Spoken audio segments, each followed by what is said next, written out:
बहुत साल पहले भारत के तटीय गांव सागरपुर में लोग मछली पकड़कर जीवन यापन करते थे।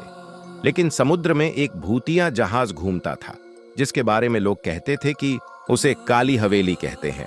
इस जहाज का कप्तान केवल डाकू ही नहीं, बल्कि उसकी आत्मा भी शापित थी। कहते हैं उसका नाम कालिया सागर था। उसने अपने जीवन में इतना खौफ फैलाया कि उसकी मौत के बाद भी उसका भूत समुद्र में भटकता रहा।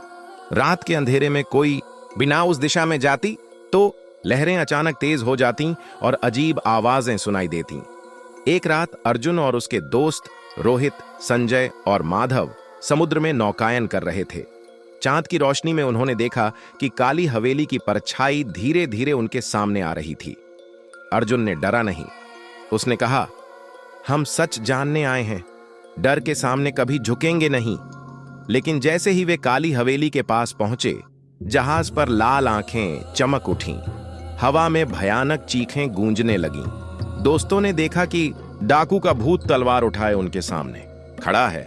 भूत ने गरज कर कहा, तुम लोगों ने मेरी मृत्यु का रहस्य उजागर करने की कोशिश की, अब तुम्हारा अंत आएगा। अर्जुन और दोस्तों ने छोटी नाव से डाकू के जहाज पर चढ़ाई की। डाकू की आत्मा इतनी तेज थी कि लहरें उनके चारों ओर उफान मारने लगीं। अर्जुन ने मशाल उठाई, लेकिन भूत ने उसे हवा में पकड़कर फेंक दिया। माधव ने हिम्मत दिखाई और जहाज की रस्सियां काट दी ताकि भूत और डाकू का जहाज समुद्र की लहरों में फंस जाए। रोहित ने अपने पसीने भरे हाथों से भूत की तलवार पकड़ी और संजय ने जहाज के डेक पर उगते हुए रहस्यमयी सिग्नल की लाइट दिखाई। भूत डाकू अब वास्तविक और अदृश्य दोनों रूप में बदल रहा था। उसकी हंसी इतनी भयानक थी कि समुद्र की लहरें झूमने लगीं। अर्जुन ने अपनी टीम से कहा, हमें एक साथ रहना होगा, अकेला कोई भी इसे रोक नहीं सकता। धीरे धीरे उन्होंने भूत के जहाज को एक खड़ी चट्टान के पास मोड़ दिया।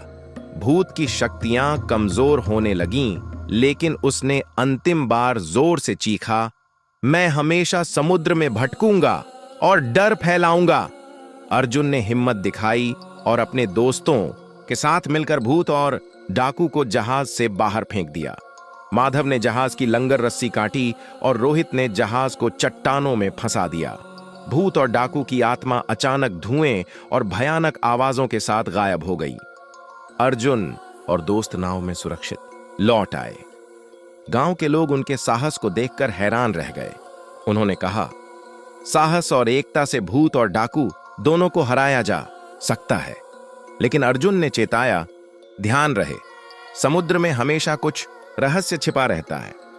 डर और लालच इंसान को भटकने पर मजबूर कर सकते हैं। गांव में धीरे धीरे शांति लौट आई, लेकिन लोग अब भी रात में काली हवेली और समुद्र की लहरों की तरफ देखकर डर जाते थे। निष्कर्ष, समुद्री डाकू और भूत की यह कहानी हमें सिखाती है कि डर को हराने के लिए साहस, बुद्धि और दोस्ती जरूरी है। खतरे चाहे भूतियां हों या दुष्ट डाकू, अगर इंसान एकजुट होकर और निश्चय के साथ सामना करे तो किसी भी भय को मात दी जा सकती है।